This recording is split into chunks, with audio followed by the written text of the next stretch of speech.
What is art? Art is history. What is art? That's a good question. This is Art Uncovered. Art is our collective cultural history. A weekly podcast that brings you interviews with an eclectic mix of artists and creators. Art is disappointing your parents. I'm your host, Kimberly. Welcome back, everyone. Thanks for tuning in to this week's episode of Art Uncovered. This week I was honored to speak with Charlotte Woolf, a queer artist and educator with a background in photography and gender studies. Charlotte's practice is about the implications of infrastructure on our society, including buildings, bodies, labor, and food. Throughout the conversation, we speak about Charlotte's experience of photographing queer farmers and their desire to expand the representation of today's farmers. In addition, we talk about Charlotte's ongoing exploration of learning about their father's former construction company and its effects on them as an individual and an artist. Stick around. Welcome back, listeners. Thanks for tuning in to this week's episode of Art Uncovered. This week, I am so excited to be here with Charlotte Woolf. Charlotte, it's so good to see your face. Actually, I think the last time we spoke, we may have been through phone only, but it's great to have you here. It's so great to be here today and to chat with you. Yeah, it's actually it's kind of special, I think, that we're talking because you were the last artist that I interviewed before this podcast decided to take a hiatus. Wow. Yeah, it was so wild. Like, I was blown away when I opened up the program and your interview was was the one that popped up. It was so cool. I'm so glad that we got back in touch. Yeah, likewise. So we are going to pick up where we left off, but obviously we're traveling a little bit in the future because your work has, as you stated in a correspondence, has kind of evolved since we last spoke. So I think a good place to maybe start our conversation about your work will be to, if you're okay with it, talk about your most recent current series, the title of which is Expanding Agriculture. Yeah, absolutely. So my most recent project is a project about subverting the prevailing image of traditional farmers by portraying a lot of the unsung heroes of sustainable agriculture. So since 2011, I've really immersed myself in this world of sustainable farms, trying to collaborate with people who are working in smaller scale farms and a lot of women, people of color, LGBTQIA individuals, and those who defy societal gender roles and the ideas of challenging the dominant idea of factory farming. And how did you come to find these communities? Like were they hard to find? Yeah, I mean, that's always kind of the most exciting part about this project is finding who I'm photographing. So when I started photographing on farms, I had been an intern and I'd been working on a farm for a summer in Fredericktown, Ohio, called Fox Hollow Farm. And so that was sort of my first subject because I loved the woman who ran the farm. And, I had my camera and she knew I was a photographer and I had been working and studying agriculture. And so that's really how it started, was by working on a farm and having some comfort in that space. I brought, a space where I could feel okay enough to bring my camera, even though it's a space, that's really associated with work and labor and dirt. Yeah, so you started working before you started thinking of photographing. You didn't go there in order to photograph, or you didn't introduce yourself as a photographer. Right, that I did. I mean, the plan when I went was it was an internship for the summer working on a farm. It was not the first time I'd worked on a farm. I'd previously worked on a farm in high school in Wiscasset, Maine, a school program. And so I was really interested in farms and, learning what that was like. And this farm was really different than the one in Maine, which, was a lot of vegetables and not that as many animals, some laying chickens, some hens.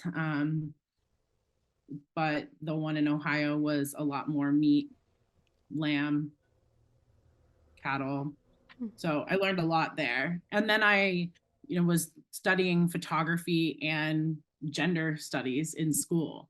So I kind of had these three things kind of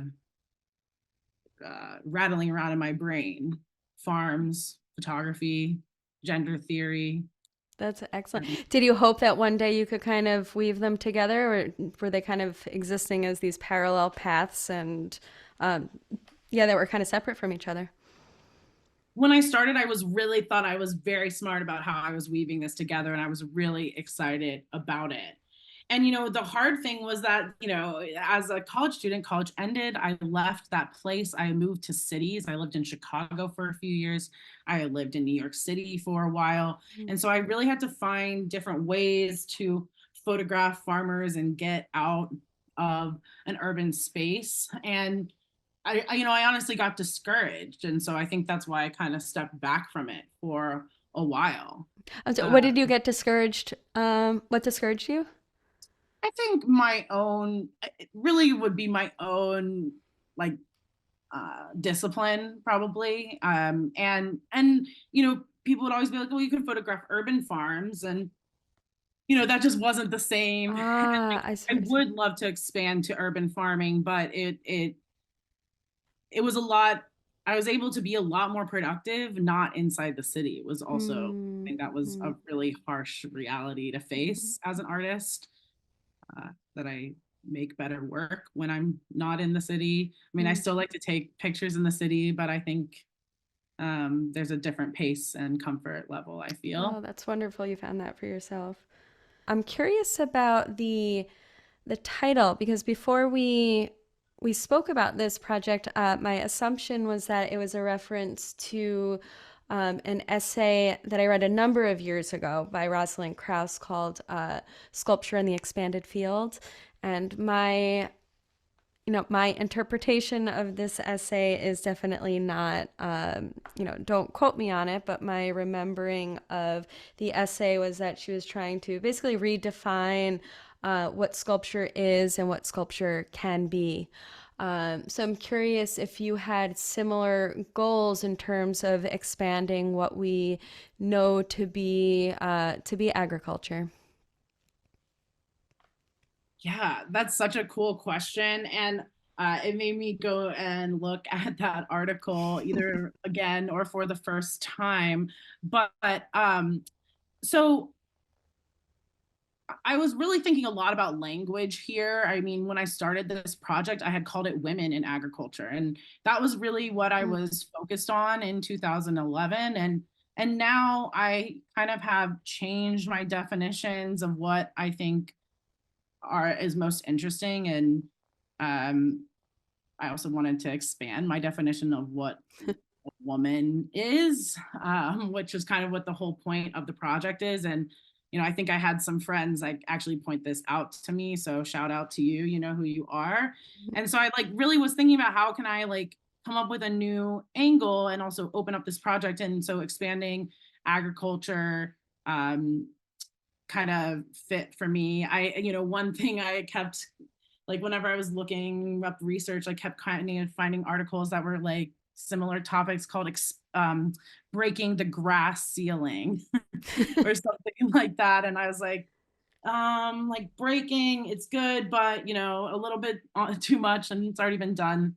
Expanding, it's simple enough. So, I would love to think that I am expanding this idea of what agriculture can be. I mean, but I think more so I'm trying to expand the idea of who can be in agriculture. And yeah, I mean, hold on, I'm trying to find this statistic. Yeah. So something to be thinking about, in terms of identity is, how old are the farmers? 8% of farmers are under 35. And then, less than 5% of farms are owned by people of color in this country.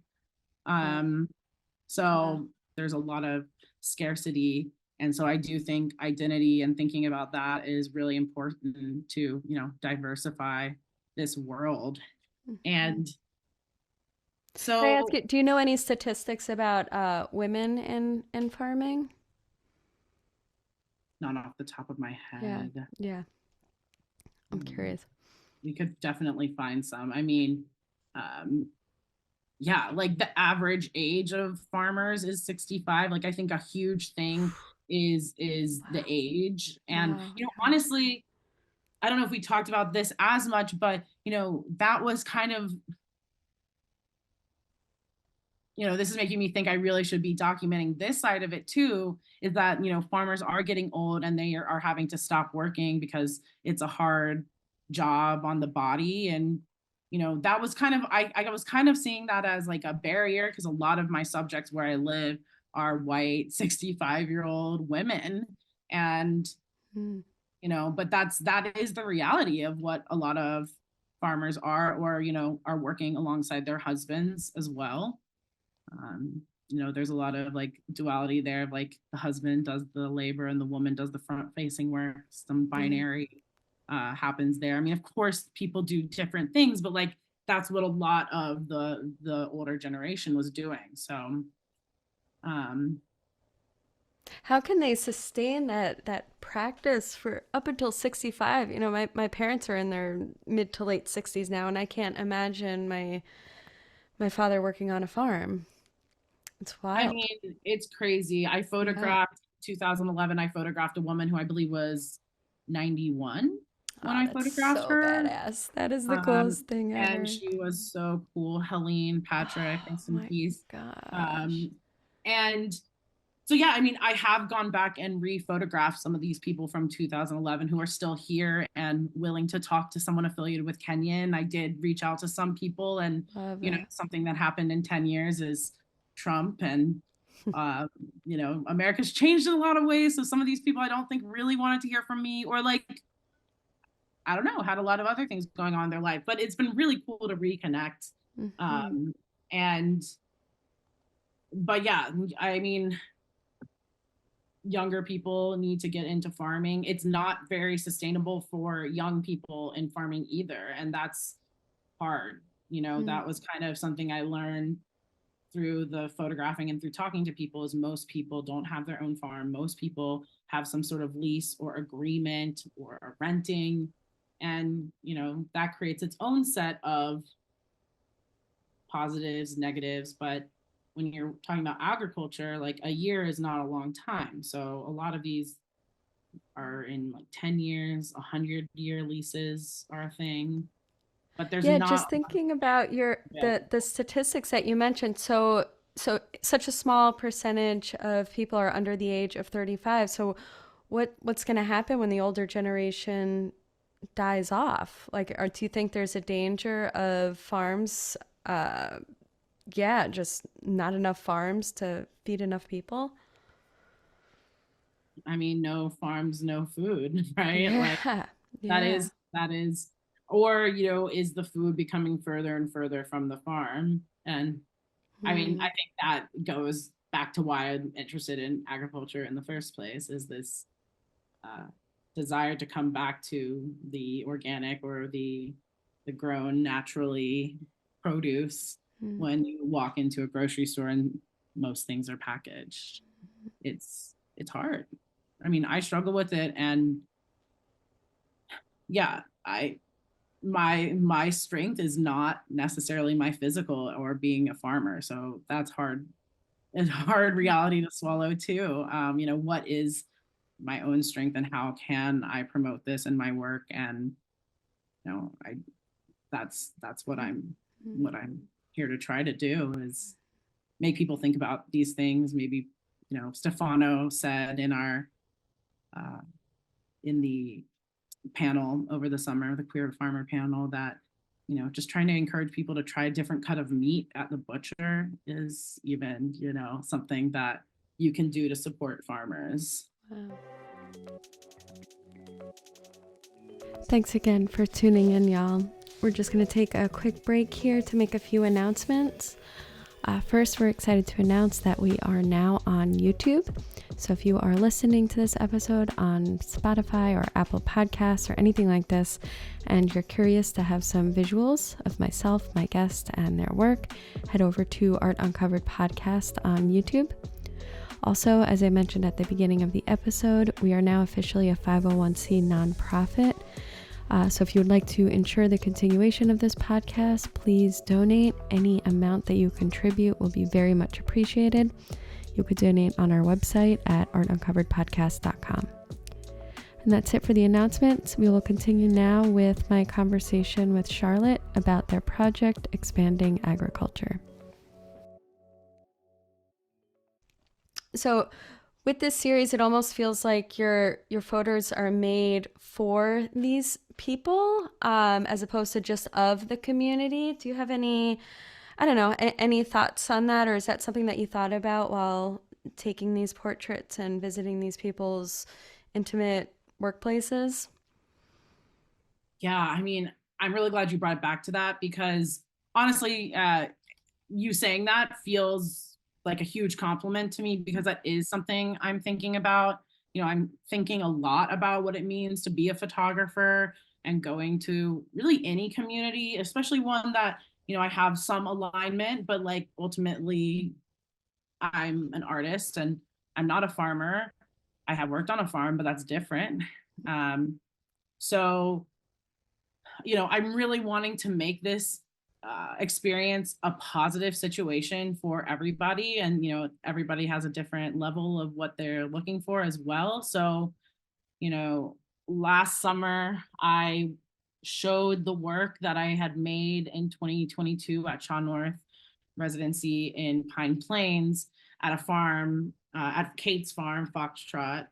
And I showed the work in the barn there. And that was really cool, because it was kind of an epiphany to me of like, oh my gosh, this work maybe doesn't need to exist in a white cube gallery. I mean, it's cool when it does, but it was so exciting to be able to be, actually on a farm. And during the show, during Upstate Art Weekend, people were able to come and also buy, the pick your own flower package from Kate. And so people could come look at my art and meet Kate, meet a farmer, and then go to a farm and actually touch and pick their own flowers. And that was just a really profound and exciting moment for me, because I realized that made the art more of a vessel for people to connect with the community and the world I'm trying to show through the images, which, there's a limit to what the image can do. So I think that's, what I'm trying to think about in my practice is, how can I expand and go beyond the image itself. And another way I was doing that was by having a print sale for Innocence Powell, who runs Abundance Farms, and all of the food at Abundance Farms is grown by volunteers, and all of the produce goes to BIPOC families for free, no strings attached. Oh, that's beautiful. And that's in Kingston, New York. So really big shout out to, at We Feed BIPOC Free on Instagram. I highly recommend. Yeah, I'll link to them in the post. So I did a print fundraiser project also, to raise money for that farm, and we raised $500, and they were not super expensive prints, so I was excited about that. It's a little, but I hope a little goes a long way, and I'm able to still sell some of those prints and continue to send those donations on when that happens. And then the last thing I'll say is that we did a panel, and that was one of the most exciting ways of connecting people as well, because I had, I think, 5 farmers on the panel, and some of them knew of each other but hadn't met each other. And we had this great conversation, and that gave them the opportunity to connect. I had people, my friends, come from a restaurant that they just opened, and they connected, and now I think Kate gives them or sells her flowers to them sometimes. I love that. I Was the love, conversation surrounded around more so around art or farming? I mean, I think that the conversations were more probably about farming and food, but in the space that was kind of created by the art. The art was what was kind of bringing people all together, or the conversation. But a little, I was trying to make it both. So I think it also depended on the person. Some people were really there for the art, and some people were really there for the flowers, and some people didn't know what they were there for and ended up finding something, which was cool because you had multiple sensory sort of things to experience. I think this might be an interesting point to kind of compare this body of work. And again, it's a body of work where you seem to really respect the people, you seem to respect the work, what they're doing for the community, and maybe talk about an earlier body of work, which is titled More Water Under the Bridge. And so More Water Under the Bridge started in 2014. It was the impetus to start the project was after my father passed away. And his final piece of advice to me was to let more water go under the bridge in terms of, what I was going to do with my life and my future. Yeah, how do you interpret that?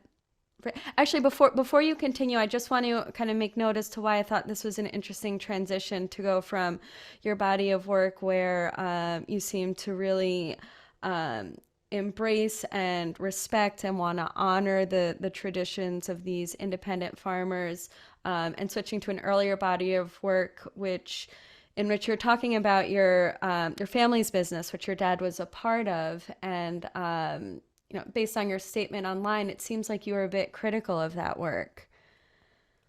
Yeah, I definitely am a little bit critical of that work. I mean, it was a big construction company that existed from the late 1800s to the early 2000s, and um, they started off building brick buildings, and by the end, they were building a lot of prison complexes. Interesting.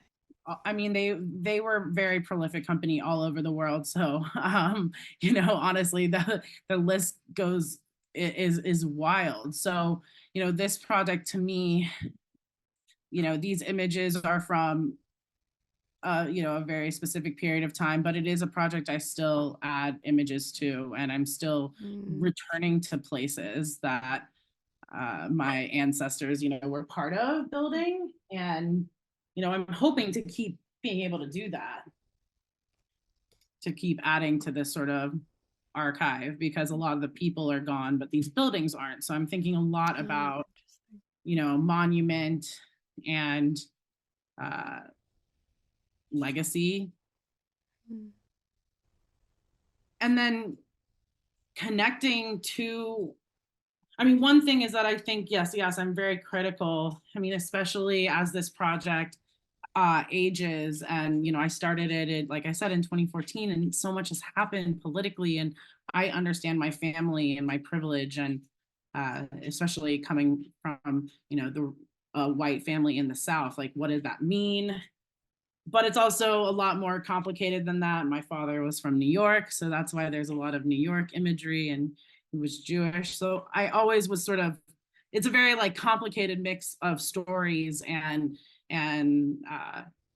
histories going on there. But I am always intrigued by how people read into the story, because of course that's why I want people to see it, and I hope that that personal nature of the story makes it somewhat more relatable. But the whole inspiration of the story is kind of related to this idea of like the body, the fallibility of the body, and how that relates to infrastructure, being it a building, a road, a farm.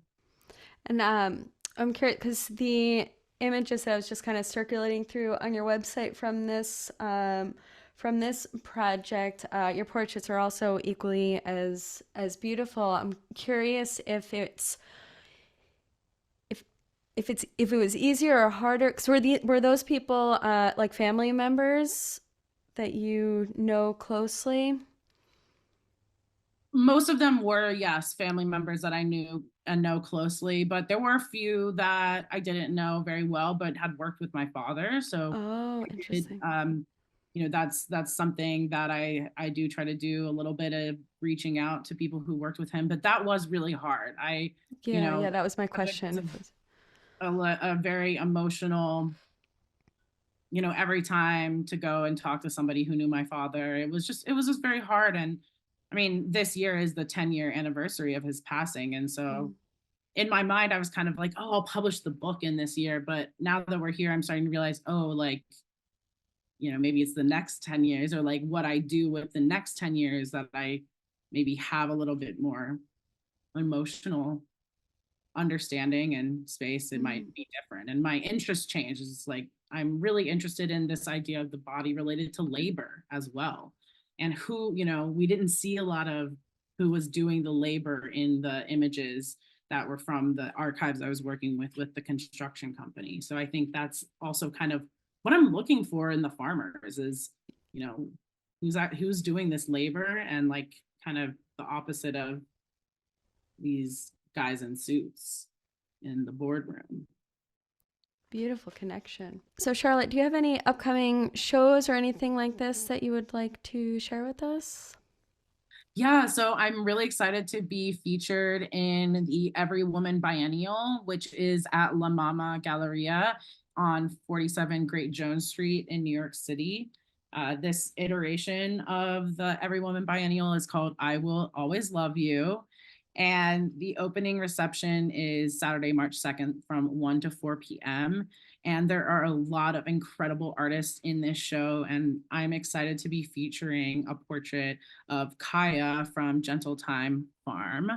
And that's an incredible farm that I'll also link in the show notes. They grow greens associated with AAPI diaspora in the Hudson Valley. Amazing. Well, thank you so much. If you're around. Hell yeah. Listeners, I'll make sure to include links and details about that show in the social media posts. I'll also include some information on our website, artuncoveredpodcast.com. All right, Charlotte, thank you so much for sharing your work and your story with us. I look forward to chatting with you again soon. Thank you so much.